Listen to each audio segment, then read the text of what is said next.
Welcome. पिछले episode में हमने देखा मैश और बाकी सारे स्टूडेंट्स को जंगल में स्कॉर्पियो जैसे दिखने वाले जानवर से लड़ना है, पर पता नहीं क्यों सिल्वा जो कि लैंगडोम से बिलोंग करता है उस पर अटैक कर देता है।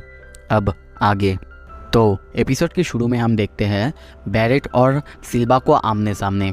सिल्वा बैरेट से कहता है चलो हम एक डील करते हैं, अगर तुम मेरे 5 बार को सह पाए तो मैं तुम्हें अपना एक कॉइन दे दूंगा। ये सुन के वो लड़की तो ये डील एक्सेप्ट करने के लिए मना करती है, पर बैरेट एक झटके में ये डील एक्सेप्ट कर लेता है और कहता है चलो देखते हैं तुम में कितना दम है। तभी सिल्वा कहता है ये सेम शर्त उस मशरूम हेड के लिए भी है, उसे भी मेरा 5 बार सहना होगा। ये सुन के बैरेट को बहुत गुस्सा आता है और वो कहने लगता है उसे बीच में मत लाओ, इसके बदले चलो मैं एक काम करता हूँ, उसका भी 5 जो हीट है वो मैं सह लूँगा। ये सुन के सिल्वा बहुत जोर से हंसता है और कहता है तुम पागल हो क्या, तुम्हें खबर भी है तुम क्या करने जा रहे हो, तुम उसका 5 हिट सहोगे मतलब पूरा 10 तुम टिक पाओगे मेरे सामने, तुम एक पिद्दी सा मैजिशियन हो। अब लड़ाई चालू होता है। सिल्वा अपना पहला आयरन फिस्ट अटैक करता है जो बैरेट को बहुत ही जोर से लगता है और वो सोचने लगता है ये तो बुरा है, बहुत बुरा। उसके नाक और मुंह से खून निकलने लगता है और फिर हम देखते हैं ये देख के सिल्वा उस पर हंसने लगता है और कहता है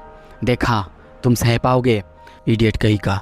ऐसे करते करते एक के बाद एक वो अपना आयरन फिस्ट अटैक उस पर करने लगता है और देखते ही देखते 9 अटैक उसके ऊपर कर देता है, जिससे हम देखते हैं बैरेट की हालत अब बहुत बुरा है। वो ठीक से खड़ा भी नहीं हो पा रहा है, उसके नाक मुंह और सर से खून बहने लग रहा है। 9 अटैक के बाद उसे फिर भी खड़ा हुआ देख के सिल्वा कहता है अच्छा तुम अभी भी खड़े हुए हो, चलो देखते हैं लास्ट अटैक तुम कैसे सह पाओगे, ये अटैक और भी पावरफुल होगा। फिर हम देखते हैं 10 बार अटैक जो है वो और ज़्यादा पावर देके और ज़्यादा मैजिक देके उसके ऊपर करता है, जिससे बैरेट की हालत एकदम ही खराब हो जाता है। ये देख के वो हंसते हंसते कहने लगता है इडियट इडियट इडियट इडियट कहीं का। उसे पता ही था कि वो मुझसे जीत नहीं सकता, फिर भी लड़ने क्यों आया था। चलो जो भी है इन जैसे कमज़ोर मैजिशियन को ऐसी हालत में होना ही चाहिए। पर कुछ देर बाद हम देखते हैं बैरेट अभी भी खड़ा हुआ है और वो धीरे धीरे सिल्वा की तरफ आगे बढ़ने लगता है और कहता है तुम्हारा 10 हिट कंप्लीट हो चुका है, मैं सह चुका। पर तभी हम देखते हैं कि वो सिल्वा के सामने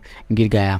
सिल्वा पहले तो उसे देख के चौंक गया था, पर जब वो गिर गया उसे देख के फिर से हंसने लगता है और कहने लगता है आओ और लड़ो मुझसे इडियट कहीं का, मुझसे वीरने आया था। फिर हम देखते हैं बैरेट मैच से कहने लगता है मशरूम हेड उस लड़की को लेके भागो भागो यहाँ से। तभी हम देखते हैं वो लड़की भी उसे कहने लगती है इडियट कहीं का, इसे तो पता भी नहीं था कि अब तक ये जो भी कर रहा था मेरी मैजिक की वजह से ही कर रहा था। और फिर दोनों हंसने लगता है और सिल्वा कहता है छोड़ो इसे, ये तो वैसे ही इडियट है, तुम अगर इस पर मैजिक ना भी करती तो भी ये तुम्हारे लिए जान दे देता। तभी हम देखते हैं मैश अपना क्रीम पफ सिल्वा के मुंह पे मार देता है और कहता है बहुत हो गया तुम लोगों का, अब मेरी बारी, लाओ अपना सबसे पावरफुल हिट्स 10 हिट अभी के अभी मुतबार करो। सीन शिफ्ट होता है। हम देखते हैं लेंस फिनॉल लेमन से कह रहा है पता नहीं मैश क्या कर रहा होगा, उसके पीछे वो सिल्वा भी पड़ा हुआ है। ये सुन के फिनॉल लेमन कहता है अरे उसे कुछ भी नहीं होगा, वो इतने सारे मैजिशियन को हरा चुका है,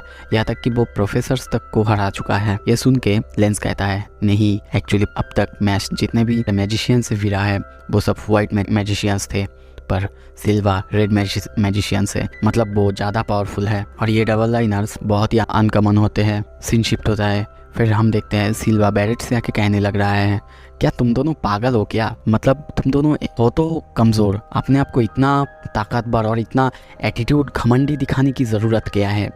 तुम मान लो ना मैं ज़्यादा ताकतवर हूँ, मुझसे तुम लोग लड़ नहीं सकते, तो तुम चुपचाप हार मान जाओ और भाग जाओ ना यहाँ से, प्रॉब्लम क्या है। और तभी वो बैरेट को उठा के फेंकने ही जा रहा होता है कि हम देखते हैं मैश दौड़ के उसे एक मुक्का मारने जा रहा था कि सिल्वा अपने मैजिक से उसे ब्लॉक कर लेता है। ये देख के तभी वो हंसते हंसते कहने लगता है तुम्हें लगता है तुम मुझसे जीतोगे, मैं अपने पहले ईयर में ही 2 गोल्ड कॉइन जीत चुका था और तुम मुझसे जीतोगे, तुम्हें लगता है तुम मुझसे ज़्यादा पावरफुल हो। फिर वो मैश के ऊपर एक के बाद एक हमला करने लगता है। हम देखते हैं मैश सारे हमले चुपचाप सह रहा होता है, पर एक बार वो अपने हाथ से उसका एक हमला रोक लेता है और वो सारे आयरन्स चूर चूर हो जाते हैं। फिर वो कहता है ट्राइसेप्स मैजिक बरिस्टा नकल्स।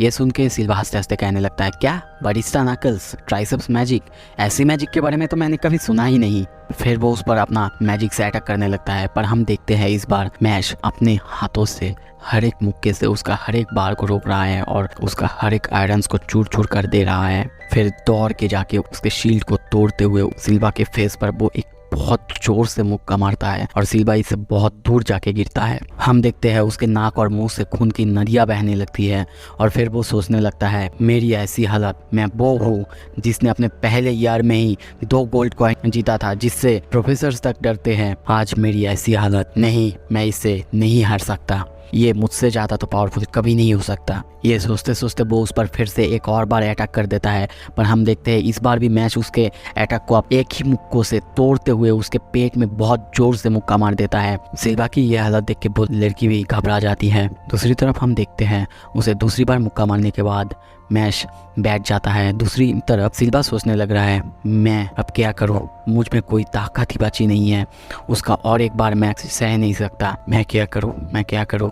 तभी मैश कहता है 2 बार हो चुके हैं, अभी तुम्हें बाकी 8 अटैक सहना है, तुम्हें क्या लगता है क्या तुम सह पाओगे। ये सुन के सिल्वा की हालत तो बहुत ज़्यादा खराब हो गया है और वो सोचने लगता है नहीं मैं और एक मार भी सह नहीं सकता, 8 तो दूर की बात है। तभी हम देखते हैं मैश उसे मारने के लिए आगे ही बढ़ रहा होता है। जंगल से एक बहुत बड़े से स्कॉर्पियो आता है जिसके सर पर हम देखते हैं गोल्डन स्टार्स लगे हुए हैं।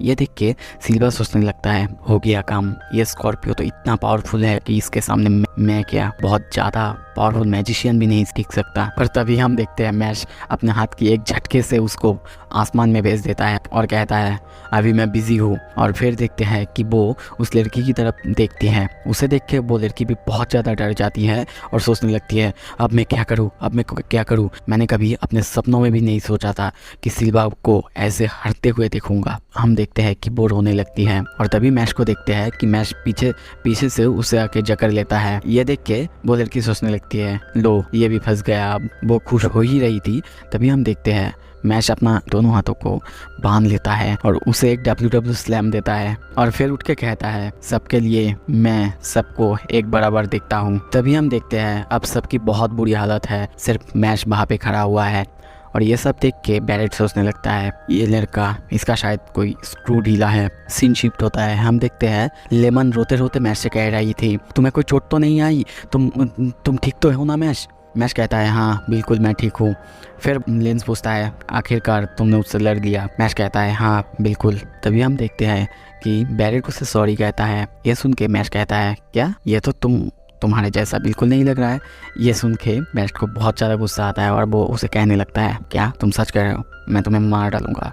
दूसरी तरफ हम देखते हैं मैश को अब 500 सिल्वर कॉइन मिल चुका है, मतलब अब उसके पास एक गोल्ड कॉइन है। फिर लेंस मैश को बताता है सिल्वा असल में लैंगडोम का प्यादा था। लैंगडोम एडलरडोम की तरह नहीं है, उसमें कौन कौन है ज़्यादातर किसी को नहीं पता है और उसमें जो भी है वो सिर्फ प्योर ब्लड को यानी जो प्योर मैजिशियंस है उनको ही अलाउ करता है और वो लोग बहुत ज़्यादा ही खतरनाक है। तो फाइनली अब ये कॉइन्स की लड़ाई चालू हो चुका है। जब डोम की बात निकला ही था तो सब मैच से पूछने लगता है कि वो कौन सी डोम में गया है। फिर हमें फ्लैशबैक की सीन दिखाया जाता है, एक घोड़े के कंकाल जैसा देखने वाला चीज़ उनका दिमाग पढ़ के अपने डोम में भेज रहा था।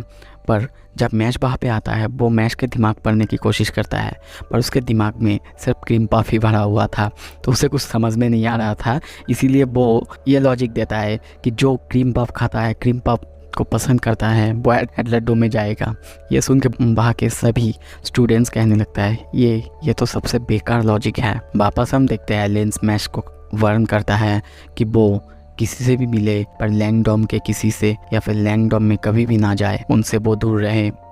सीन शिफ्ट होता है, हम देखते हैं अगले क्लास के लिए रूम नहीं ढूंढ पा रहा है, उसे पता नहीं है कि उसका कौन सा रूम है। तभी वो एक रूम के सामने आता है। सीन शिफ्ट होता है, हम देखते हैं सिल्वा एक आदमी के सामने गिरा रहा है। वो कह रहा है मुझे माफ़ कर दीजिए, मुझे सिर्फ एक और मौका दे के देखिए। पर वो कहता है मैंने एक मौका तो दिया था, कहो कि ये मौका नहीं था, तुम्हें चांस दिया था कि तुम ये काम करके लैंगडोम में आ जाओ पर तुम नहीं कर पाए, अब हमें तुम्हारी ज़रूरत नहीं है। वो सिल्वा को एक डॉल में बदल देता है और तभी वो कहने लगता है मैं बनूंगा डिवाइन विजनरी, इस दुनिया से सारे इम्प्योरिटीज़ को दूर करूंगा, एक नई दुनिया बनाऊंगा जहाँ पे सिर्फ प्योर ब्लड प्योर मैजिशियंस रहेगा। है ना माँ, वो अपने हाथ में डॉल को छूते हुए कहता है। तभी हम देखते हैं कि पीछे से दरवाज़ा तोड़ते हुए मैश आता है और कहता है आई एम सॉरी, मुझे एक्चुअली पता नहीं चला कि पुल करना है कि पुश करना है। हाँ, वैसे तुम्हें पता तो है ना, तुम जिससे बात कर रहे हो वो एक डॉल है। ये सुन के वो कहता है इस पर ध्यान दिलाने के लिए शुक्रिया, आगे से ध्यान रखूँगा। तो दोस्तों इसी के साथ ये एपिसोड ख़त्म होता है। आपको अगर पसंद आया तो मेरे वीडियो को लाइक कीजिए, शेयर कीजिए एंड चैनल को सब्सक्राइब कीजिए, ताकि अगले हफ्ते जब इसका नेक्स्ट एपिसोड आए मैं सबसे पहले मेरे चैनल पर देख पाऊँ। Thank you so much.